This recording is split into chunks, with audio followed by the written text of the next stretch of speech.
আসসালামু আলাইকুম। দক্ষিণ আমেরিকার দেশ ভেনেজুয়েলাকে নিয়ে খুব একটা আলোচনা এখনো শুরু হয়নি।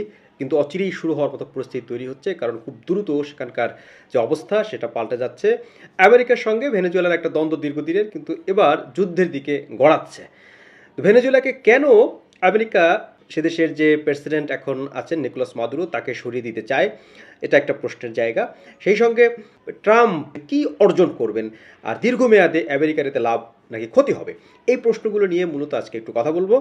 তো ভেনেজুয়েলার বিষয়ে আমরা অনেকেই জানি যে এই দেশটি দীর্ঘদিন ধরে শাসন করেছেন হুগো শ্যাভেজ। তিনি একজন সাবেক স্বৈরশাসক ছিলেন, কিন্তু তার জনপ্রিয়তা ছিল, এবং তিনি মারা যাওয়ার পর তার চাচাতো ভাই নিকোলাস মাদুরো তিনি সেই দেশের রাষ্ট্রপ্রধান হন। এবং হুগো শ্যাভেজ মোটামুটি ১২-১৩ বছর ছিলেন রাষ্ট্র ক্ষমতায়। এখন তার ভাই নিকোলাস মাদুরো তিনিও ১২-১৩ বছর বা তারও বেশি একটু হয়ে গেছে তার ক্ষমতায় থাকা। তাহলে মোটামুটি ধরে নেওয়া যায় যে হুগো শ্যাভেজের মতোই তারও একটা পতনের দ্বার প্রান্তে তিনি কিন্তু আছেন, যদি আমেরিকার সঙ্গে তার শেষ পর্যন্ত কোনো সমঝোতা না হয়। তো ভেনেজুয়েলার নানা কারণে আলোচিত। এটা মূলত আমেরিকা বিরোধী একটি দেশ, এবং সে দেশের সঙ্গে তার কোনো সদ্ভাব নেই। আর প্রাকৃতিক সম্পদের কথা যদি বলি, তাহলে বিশ্বের সবচেয়ে বেশি ক্রুড বা প্রুভেন অয়েল আছে সেই দেশটিতে, সবচেয়ে বেশি, এবং বলা হয় যেটা ৩০০ বিলিয়ন ব্যারেলেরও বেশি। কিন্তু এই তেল পুরোটাই উত্তোলনযোগ্য নয় এই মুহূর্তে, কারণ এটা হেভি ক্রুড অয়েল বলে, যেটা তুলতে গেলে অনেক বেশি প্রযুক্তির প্রয়োজন হয়। যে কারণে ভেনেজুয়েলা তার যে তেলের সর্বোচ্চ মজুদ থাকার পরেও সে কিন্তু পুরোটা তুলতে পারছে না, এবং অল্প অল্প করে তুলছে। দেখা যায় বিশ্বের যে সবচেয়ে বেশি তেল রপ্তানি করে এর মধ্যে সৌদি আরব রয়েছে ১ নম্বরে, তারপর রাশিয়া, কানাডা এসব দেশ রয়েছে, আমেরিকাও রপ্তানি করে। মানে সবচেয়ে বেশি তেল মজুদ থাকার পরেও সে শীর্ষ বিশ্বে আসছে না। এবং ২০২৪ সালে মোটামুটি ১৭-১৮ বিলিয়ন ডলারের সে তেল রপ্তানি করতে পেরেছে, যেখানে সৌদি আরব ১২০ বিলিয়ন ডলারের তেল রপ্তানি করেছে। তার মানে ব্যবধানটা ভেবে দেখুন যে কতটা তফাৎ রয়েছে এখানে। তো এখন এই দেশটিতে আমেরিকার যে যুদ্ধজাহাজ, সবচেয়ে বড় যুদ্ধজাহাজ ইউএস জেরার্ড ফোর্ড, সেইটা সেখানে যাচ্ছে, এবং সেটার নেতৃত্বে আরও অনেকগুলো অত্যাধুনিক যুদ্ধজাহাজ, যুদ্ধ বিমান ইত্যাদি নিয়ে সেখানে মোটামুটি ভেনেজুয়েলাকে ঘিরে রেখেছে আমেরিকা। কারণ যে কোনো সময় সেখানে হামলা শুরু হতে পারে। ইতিমধ্যে ভেনেজুয়েলার আশেপাশে এবং ওই ক্যারিবীয় সাগরে বেশ কয়েকটি ছোট ছোট জাহাজে হামলা চালিয়েছে মার্কিন বাহিনী, এবং তারা বলছে যে মাদক বহনকারী জাহাজে হামলা চালানো হয়েছে, এবং ৮০ জনের মতো এখন পর্যন্ত মারা গেছে, এবং আরও হামলার নাকি নির্দেশনা সেখানে দেওয়া আছে যে মাদকবাহী ট্রলারে বা জাহাজে তারা হামলা চালাবে। আমেরিকার অভিযোগটা কি? আমেরিকার অভিযোগটা হচ্ছে যে ভেনেজুয়েলার যিনি প্রেসিডেন্ট নিকোলাস মাদুরো, তিনি ওখানকার যে মাদক চক্রকে তিনি নেতৃত্ব দিচ্ছেন, এবং মাদক চক্রকে তিনি ছাড় দিচ্ছেন, এবং সেই মাদক আমেরিকায় ঢুকছে। কোনো সন্দেহ নেই যে দক্ষিণ আমেরিকার এই বেল্টে ভেনেজুয়েলা, কলম্বিয়া এসব দেশে কিন্তু মাদকের একটা বিশাল ভান্ডার আছে।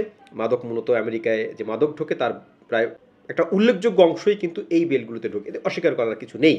কিন্তু নিকোলাস মাদুরো মাদক কারবারের সঙ্গে জড়িত, কিংবা মাদক যে চক্র আছে তাকে তিনি প্রশ্রয় দিচ্ছেন, আশ্রয় দিচ্ছেন, এমন কোনো মানে একেবারে কংক্রিট তথ্য কিন্তু আমেরিকা দিতে পারেনি। কিন্তু এই অভিযোগ তুলেই সেখানে হামলা চালানোর প্রস্তুতি নিচ্ছেন ট্রাম্প, এবং সর্বশেষ যেটা ঘটেছে, ট্রাম্প মাদুরোর সঙ্গে কথা বলেছেন, এবং তাকে তিনি ৭ দিনের নাকি সময় দিয়েছিলেন, সেই সময় ইতিমধ্যে শেষ হয়েছে। এবং সেই আলটিমেটামে রয়টার্স একটা প্রতিবেদনে এরকম দাবি করেছে, বাংলাদেশের গণমাধ্যমে এসেছে, যে ৭ দিনের সময় দেওয়া হয়েছে, সময় শেষ, এবং চাইলে নিকোলাস মাদুরো তিনি তার পরিবার এবং নিজেকে নিয়ে অন্য কোনো দেশে চলে যেতে পারেন, এমনটি নাকি ট্রাম্প বলেছেন। তো সেই আলটিমেটাম শেষ হওয়ার পর এখন ট্রাম্প কী করবেন সেটা দেখার বিষয়। ইতিমধ্যে খুব কাছাকাছি চলে গেছে মার্কিন যুদ্ধজাহাজ এবং বাহিনী, অত্যাধুনিক সব যন্ত্রপাতি তাদের নিয়ে। তাহলে এই হামলা যদি আমেরিকা শেষ পর্যন্ত চালায়, তাহলে কি ঘটতে পারে? ভেনেজুয়েলার ওই রকম যুদ্ধের কোনো সক্ষমতা নেই। তাদের মাত্র ১ লাখ বা কিছু সদস্য রয়েছে, অত্যাধুনিক কোনো যন্ত্রপাতি তাদের নেই। পুরনো আমলের রাশিয়ান বা সোভিয়েত আমলের কিছু বিমান টিমান তাদের আছে, ট্যাঙ্ক ব্যাঙ্ক আছে, এগুলো দিয়ে আসলে আমেরিকার মতো অত্যাধুনিক বাহিনী মোকাবেলা তাদের সক্ষমতা নেই। কারণ র্যাঙ্কিংয়ে যদি কথা বলি, তাহলে ভেনেজুয়েলা হচ্ছে ৫০ নম্বরে, অন্যদিকে আমেরিকা হচ্ছে ১ নম্বরে। ৫০ নম্বরে বলতে বাংলাদেশ কিন্তু আবার ৩৫ নম্বরে, বিশ্ব যে গ্লোবাল ফায়ার পাওয়ার যে র্যাঙ্কিং সেখানে। তার মানে বাংলাদেশের থেকেও দুর্বল একটা সামরিক শক্তির দেশ হচ্ছে এই ভেনেজুয়েলা। কিন্তু ভেনেজুয়েলার শক্তির অন্য একটা জায়গা আছে, সেটা বলছি। সেটা হলো যে এই পুরো ভেনেজুয়েলাটা কিন্তু একটা মানে দুর্গম পাহাড়ি এলাকা। সুতরাং ভেনেজুয়েলায় যদি আমেরিকা হামলা চালায়, তাহলে তাদের একমাত্র যে লড়াইয়ের জায়গা সেটা হচ্ছে গেরিলা যুদ্ধ।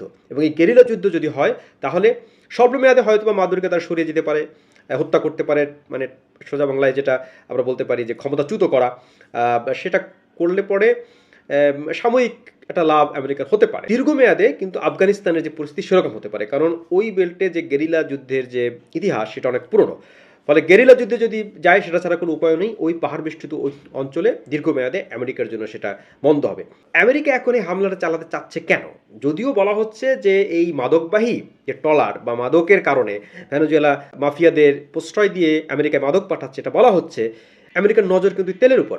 সাবেক যে প্রেসিডেন্ট হুগো চাভেজ তিনি কিন্তু একাধিকবার বলেছেন যে ভেনেজুয়েলা বিশ্বের সবচেয়ে বেশি ক্রুড অয়েলের মজুদদারি দেশ, যেটা বলছে ৩০০ বিলিয়ন ব্যারেলেরও বেশি। সেই তেলে কিন্তু আমেরিকার নজর বহুদিনের, এবং এই তেলের কোনো অংশ আমেরিকা পায় না, বরং এই তেল কেনে চায়না এবং আরও কয়েকটি দেশেই ভেনেজুয়েলা তেল রপ্তানি করে। কিন্তু ভেনেজুয়েলা তার দেশের এই তেল রপ্তানি করে যে খুব উন্নতি করতে পেরেছে এমন না, কারণ পুরো তেলটা সে তুলতেই পারছে না। অনেক ধরনের সমস্যা আছে, দুর্নীতি, স্বজনপ্রীতি এবং স্বৈরাচার ক্ষমতায় থাকলে যেটা হয় সেটাই। সেখানে এই নিকোলাস মাদুরো কিন্তু একজন স্বৈরাচার, এর আগে হুগো চাভেজ ছিলেন, তার বিরুদ্ধেও কিন্তু সেই স্বৈরাচারের অভিযোগ আছে। এখন নিকোলাস মাদুরো 13 বছর 14 বছরের মতন হয়ে যাচ্ছে তার, তিনি ক্ষমতায়। সেখানে নির্বাচন বাংলাদেশে যেরকম ভুয়া নির্বাচন হয় সেখানে সেরকম ভুয়া নির্বাচন হয়। তো এই ছোট ছোট দেশগুলো যেগুলো স্বৈরাচার, এক একজন স্বৈরাচার যেসব দেশকে চালায়, সেই দেশের পক্ষে কখনই আমেরিকার মতো একটি দেশকে মোকাবেলা করা সম্ভব না। দর্শক, এখানে একটু পিছনে ফিরে যাই। আপনাদের ইরাকের সাদ্দাম হোসেনের কথা মনে আছে? আমেরিকা বলেছিল যে তার কাছে কেমিক্যাল উইপন আছে এবং এই অজুহাত দেখিয়ে তার উপর হামলা করেছিল। ইরাকেও কিন্তু প্রচুর তেল মজুদ আছে, জ্বালানি তেল। যুদ্ধ চলে এবং সেই যুদ্ধে সাদ্দাম হোসেন পরাজিত হন এবং তাকে গ্রেপ্তার করা হয়, পরে তার ফাঁসি হয়, সাজা হয়। পরে আর সেখানে কেমিক্যাল উইপন টিপন কিছু পাওয়া যায়নি। এখন এই ভেনেজুয়েলাকে টার্গেট করার পেছনেও সেখানেও বলা হচ্ছে যে মাদক কারবারিরা এই নিকোলাস মাদুরোর নেতৃত্বে বা নিকোলাস মাদুরো তাদেরকে প্রশ্রয় দিচ্ছেন, যদিও সেটা আন্তর্জাতিক গণমাধ্যম ওইভাবে ভেরিফাই করতে পারেনি যে আসলে এই ধরনের কোনো বিষয় আছে কিনা। কিন্তু এরপরও এই অজুহাত দেখিয়ে আমেরিকা সেখানে হামলা চালাতে চায় এবং কয়েকদিন আগে ভেনেজুয়েলার এই যে রাষ্ট্রপতি নিকোলাস মাদুরো, তার অপোনেন্ট একজন ব্যক্তি মাচুদো নাম যার, তাকে তারা নোবেল পুরস্কার দিয়েছে, সেটা নিয়ে একটা আলোচনা হয়েছিল এবং তিনি নোবেল পুরস্কার পাওয়ার পর ট্রাম্পকে সেটা উৎসাহ করেছিলেন, ট্রাম্পের প্রশংসা তিনি করেছিলেন। মানে বোঝাই যায় যে রাজনৈতিক, অর্থনৈতিক আর সামরিক সব দিক থেকে একটা খেলা এখানে আছে। তো আলটিমেটলি ভেনেজুয়েলা এই হামলার টার্গেট হতে পারে সে দেশের তেল সম্পদ কে বাগিয়ে নেওয়া। আর আরেকটা বিষয় হলো যে কয়েকদিন আগে কলম্বিয়ার প্রেসিডেন্ট এই ভেনেজুয়েলার পাশেই আরেকটি দেশ পেত্রো আমেরিকায় গিয়ে জাতিসংঘ অধিবেশনে গিয়ে ট্রাম্পের বিরুদ্ধে সমাবেশে অংশ নিয়েছিলেন। এবার ট্রাম্প এরপর থেকে খুব ক্ষুব্ধ। অনেকে বলছেন যে এই পেত্রোকে একটু চাপ দেওয়ার জন্য, পেত্রোকে একটু শিক্ষা দেওয়ার জন্য তার পাশের একটা রাষ্ট্রকে উৎখাতের মধ্য দিয়ে পেত্রোকে একটা বার্তা দেওয়া যে আমি কিন্তু অনেক শক্তিশালী, আমি চাইলে তোমাকে সরিয়ে দিতে পারি, এরকম। যদিও কলম্বিয়ার ক্ষেত্রে আলাদা, সেটা একটা মোটামুটি গণতান্ত্রিক একটা দেশ এবং বেশ উন্নত একটা দেশ, সেই দেশের সঙ্গে আমেরিকা পারবে কিনা সেটা একটা ভিন্ন আলাপ। কিন্তু ভেনেজুয়েলায় এই হামলা দিয়ে দীর্ঘমেয়াদে আমেরিকা একটা বড় ফাঁদে পড়বে এবং ট্রাম্প বলছেন তিনি সারা বিশ্বে যুদ্ধ থামাচ্ছেন, কিন্তু এখানে এসে কিন্তু দেখা যাচ্ছে তার চিত্র উল্টো। তিনি ভেনেজুয়েলা মুখে যেভাবে যুদ্ধ বিমান সহ, যুদ্ধ জাহাজ সহ ধেয়ে যাচ্ছেন, তাতে মনে হচ্ছে যে কোনো সময় তিনি হামলা চালিয়ে দিতে পারেন। তো যে কোনো মুহূর্তে আরও একটি যুদ্ধের ফ্রন্ট খুলতে পারে। বিশ্বের সবচেয়ে বেশি বড় তেলের যে ভান্ডার সেটা কিন্তু ভেনেজুয়েলায়, এবং আমেরিকার সেখানে নজর দীর্ঘদিনের।